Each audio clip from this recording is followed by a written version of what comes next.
All right, I'm back with Sleepy Vlog 57.2, the continuation from 57.1. Get the previous issue, you must, or none of this will make any sense. No, actually, you can pick up here if you want. I am merely answering GhostCritic's questions of the week for the whole year. And I got through, I don't know how many, probably about 20 before, and he has a total of 49 questions, I believe, or 48. So I will be continuing, just going up my list. I started with his first question of the year, back in January, and I've been working my way up. And I'll just see how many questions I hit. I kind of miss my Santa hat, but it seems wrong to wear that now.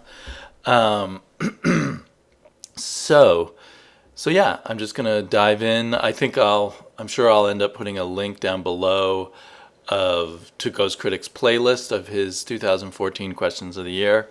He says he's gonna mix it up. He's gonna continue the question of the week. I said question of the year, didn't I? Question of the week videos, but he's gonna do something different, and that's very mysterious to me. I'm wondering what he's gonna do. You got me on the edge of my seat, Mark.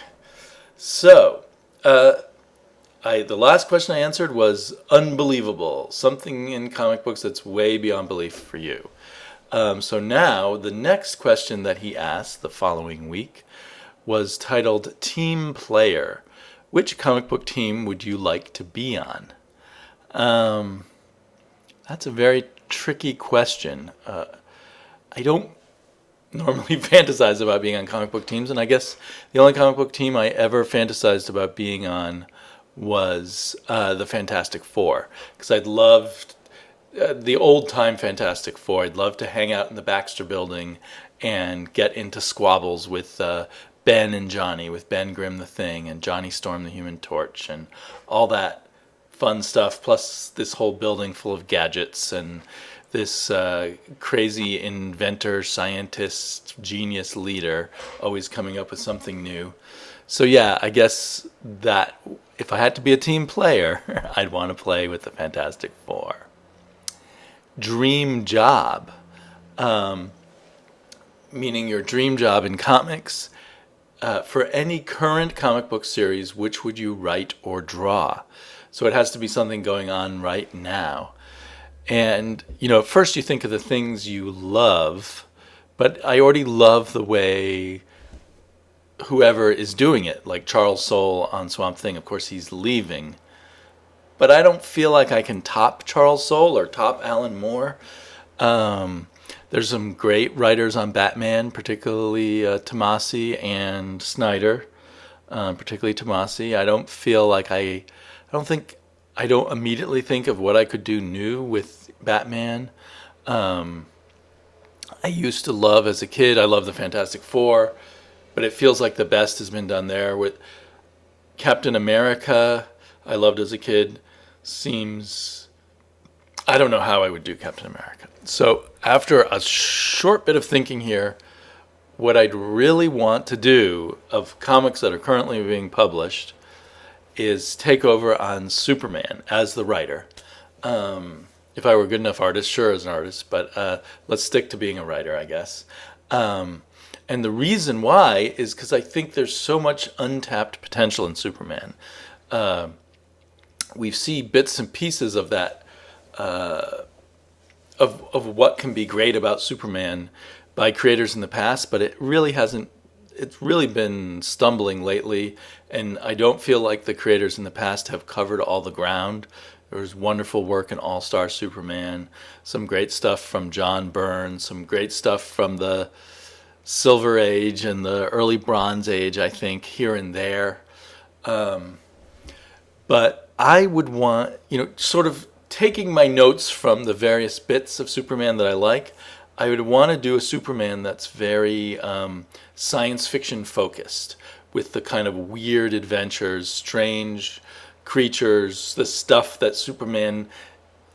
weird stuff that Superman is doing in his Fortress of Solitude, the weird bits of old Kryptonian technology and all that stuff. I'd really want to go deep with that. I'd also, at the same time, want to do a further exploration of I would want to mostly keep Superman fun and light, yet also have this undertone of he's the alien who wants to be human. He was raised by Mom, Pa, Kent, and he wants to be like them. He wants to embody what they were, but he can't. Because of his morality, he has to be this godlike Superman and protect as much as he can of Earth. And because of the fact that he is an alien and has these superpowers, he just can't truly be human. So I would want to find stories that play with that. I guess maybe that's why I always had a problem with him marrying Lois Lane and being happy. If you could do a marriage with Lois Lane that emphasizes humanness and the fact that he couldn't settle down and just be a human being, that might be a way to go. But outside of the marriage, I just think his problems with his love triangle with Lois Lane and his alter ego and that kind of thing could be used more thoroughly than I've seen. I haven't read all Superman, but could be used more thoroughly to create this character who wishes he had a normal human life, but never will have it. And that longing, plus the morality that he deals with and everything, plus the super science. Those are the elements that I would want to really explore in Superman. The other thing is I think I would, and people used to do this, but I don't think they've done it lately, where someone is writing Superman and is writing Action Comics. Because I think you need to be able to control both of those things to make a good Superman. Like you can't have... I think with Batman you can have different people doing Batman, but with Superman it kind of needs a unified vision, at least for now, to make Superman work. So as the star writer with my dream job, I would insist that I write Superman and Action Comics. Okay. The next week, Ghost Critic asked us, duets. What has been your favorite team-up? Who would you like to see team up? As a kid, I loved, the Spider-Man team-up book, Marvel Team-Up, I guess it was called. And I particularly liked when he teamed up with the Human Torch, or, I don't know. There were so many good ones there. But who would I like to see team up? I think at Marvel, I would like to see another thing I really liked, or at least liked the idea of, was Marvel supervillain team up. Which always had Doctor Doom mostly teamed up with the Submariner, but sometimes with other people. I'd love to see that come back. But somehow my mind then pops off from there to what would be a really unlikely team-up of Doctor Doom and someone else. So say Doctor Doom and Thor. I think they could make an interesting, humorous kind of mix. I'd love to see Jason Aaron write a Doctor Doom and Thor team-up story, for instance. Over at DC, I'd love to see a team-up, of Orion from the New Gods with someone really unlikely, like maybe Batgirl, or... excuse me. I don't know. Orion and Batgirl. I guess for some reason, because of my childhood of reading team-ups, I much more think in terms of Marvel team-ups. I didn't read a lot of The Brave and the Bold. I'd love to go back and collect those now that I think of that. Silver and Bronze Age Brave and the Bold, that might be a lot of fun. Or World's Finest was always Batman and Superman. I'm totally bored with the Batman and Superman team-up. So yeah. Okay. Celebrate women of our community. Favorite female comic book characters, favorite female creators, favorite female YouTubers. Whoa, that's kind of a big one. Well, let's start with the YouTubers first, because that's what I really care about. And what I really love any of the female YouTubers in our community who have chosen to become part of the community. Because I think it could be intimidating because there's so many more males involved at this point. And so I really appreciate their involvement, both because it's not good for us boys to be just a boys club, and it's great to hear their point of view. It's helpful for me as a dad of a daughter. I just like having them around and like having their input, which everybody's input's different, but it does give it just a little extra angle, having the female input. And there are other women on YouTube talking about comics who aren't actively at least knowledgeable of our community or trying to be part of our community. So I really appreciate the ones who are part of the community. Those are the ones.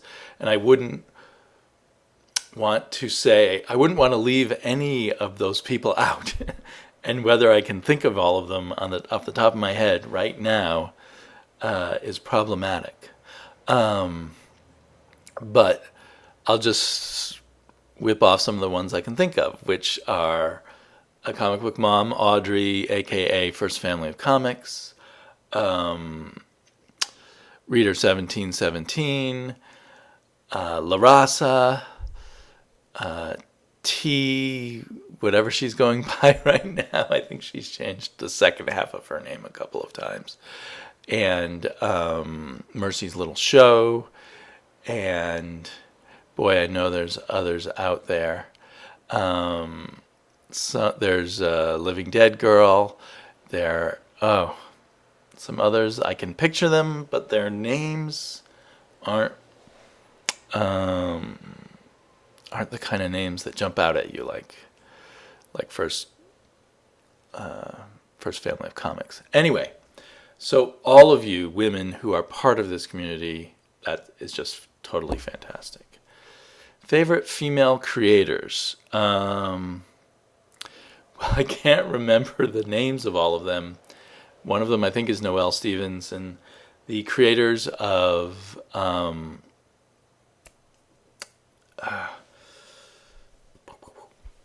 putting too much pressure on my brain. The creators of Lumberjanes are all women, even the colorist and the letterers, I think. So the writers, particularly the writers, the artist, and the colorist on Lumberjanes are definitely at the top of my list. If I could remember their name, I would seek out any comic they have done, because Lumberjanes is so excellent. Willow G. Wilson really stands out right now. Gail Simone stands out over a long body of work. Oh, now I forgot her name. The woman who's currently scripting Gotham Academy. I love her artwork. We'll see if I love her writing as time goes on. Favorite female comic book characters. A lot of my favorites are the old characters, I guess, but like Big Barda and Sue Storm. Although poor Sue Storm is always underused. I still fantasize someday of, a Fantastic Four series that puts Sue Storm at the center. It feels like there's lots of more modern characters that I like a lot. I really like Batwoman. I really like Batgirl. Why is my mind going a blank? Yeah, I'm just going to have to get back to that. There's lots of other female characters. Okay. Maybe I should do a shorter vlog here. It seems like my brain is not working as well as I thought it would. Favorite couple in comic books and why? Oh, geez. I can't think of favorite couples in comic books. I can't even think. All I can think of is Superman and Lois Lane and Mr. Fantastic and Sue Storm. What are the other couples? Oh, I guess they're not a couple anymore, but I used to find the Scarlet Witch and the Vision a very interesting couple. And the reason why there is because the Vision wasn't human. and the Scarlet Witch was a mutant. They both had prejudices against them. And for whatever reason, starting out reading comics, the characters I related to most were the ones who seemed like outsiders who didn't belong. So their struggle to be a couple as outsiders seemed more romantic to me. And I don't know if it ever was really done that well, but it was always implied or it was there. So yeah. I'm sure there's other good couples in comics. What is your favorite miniseries? Well, from long ago, it was that 4-issue miniseries by Chris Claremont and Frank Miller about Wolverine. That for a long time, that was one of my favorite miniseries. Of modern stuff, there was Night World, which just wrapped up a few months ago. A fantastic little bizarre miniseries from Image. Yeah, I'll leave it at that for now. Obsession. What run of comics are you trying to get a complete run of? And he mentioned current comics.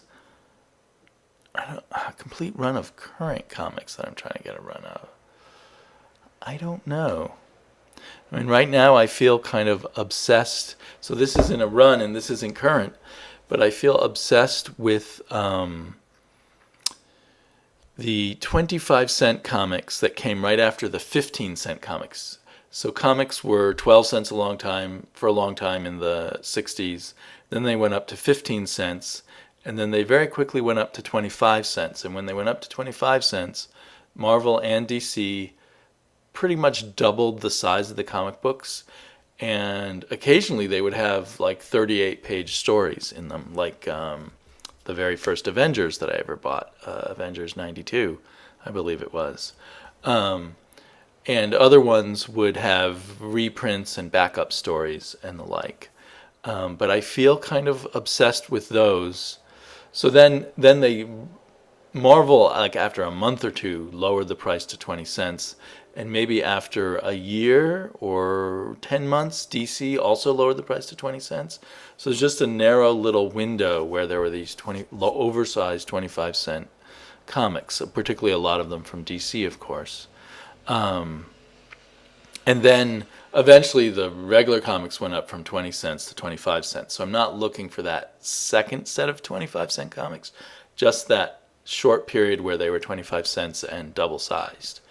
So I'm looking to collect those. I've been grabbing a lot of Superman and Action Comics because those aren't very expensive, and some of the Detective and Batmans that I can find. And I need to find more of the DC and more of the Marvel on there. So that's my weird little collecting obsession right now. I can't say that there's a current comic that I'm obsessively collecting. I mean, there's lots of ongoing series right now where I'm getting every issue. Yeah, so I'm not sure exactly what Mark meant by saying obsessive getting a complete run of current comics. What he meant by that. What ending of a comic book satisfied you the most?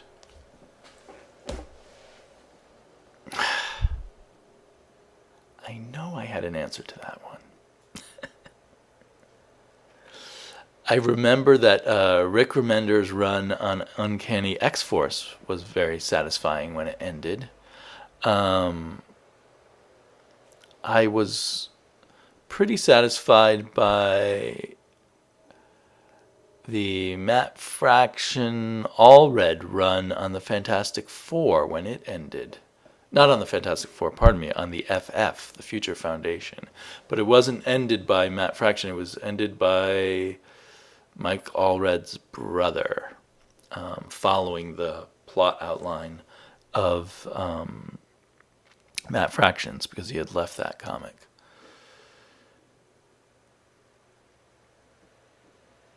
Okay, I can't think of...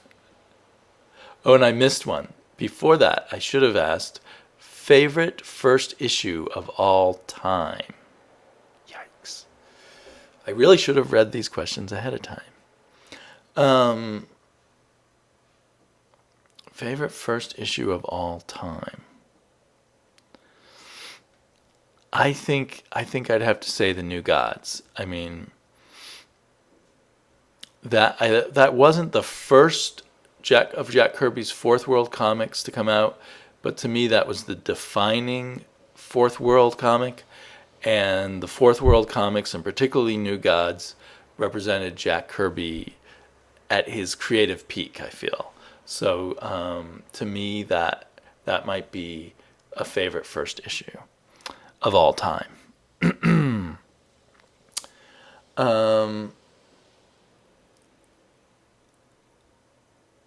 You know what? I'm going to stop there. I just looked at the next question and I don't know the answer to that. I have to actually think about these.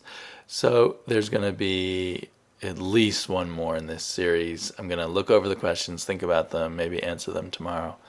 Talk to you guys later.